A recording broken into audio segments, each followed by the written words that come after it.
നമസ്കാരം. കൊച്ചി മെട്രോയുടെ feeder ഓട്ടോറിക്ഷകളിൽ POS മെഷീനുകൾ വഴി നിരക്കുകൾ നൽകാൻ സാധിക്കുന്ന സേവനം ആരംഭിച്ചു. KMRL managing director Loknath Behera പദ്ധതി ഉദ്ഘാടനം ചെയ്തു.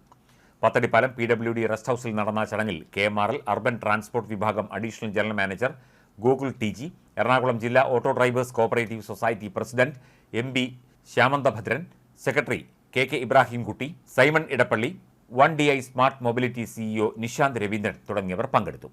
ഗതാഗത സേവനങ്ങൾ നവീകരിക്കുന്നതിലും ഫീഡർ സർവീസുകളിലെ യാത്രാനുഭവം മെച്ചപ്പെടുത്തുന്നതിനും മറ്റൊരു നാഴികക്കല്ല് കൂടി പിന്നിടുകയാണ് കൊച്ചി മെട്രോയുടെ ഫീഡർ ഓട്ടോറിക്ഷകൾ. കൊച്ചി മെട്രോയുടെ ഫീഡർ ഓട്ടോറിക്ഷ യാത്രയ്ക്കായുള്ള നിരക്കുകൾ ഡെബിറ്റ്, ക്രെഡിറ്റ് കാർഡുകൾ വിവിധ UPI ആപ്പുകൾ വഴി സ്വീകരിക്കും എന്നതാണ് പ്രധാന ആകർഷണം. കൊച്ചി വൺ കാർഡ് ഉപയോഗിച്ചും ഫീഡർ ഓട്ടോയുടെ പണമടയ്ക്കാം. സംസ്ഥാനത്ത് ആദ്യമായിട്ടാണ് ഓട്ടോറിക്ഷകളിൽ POS മെഷീനുകൾ സജ്ജീകരിക്കുന്നത്.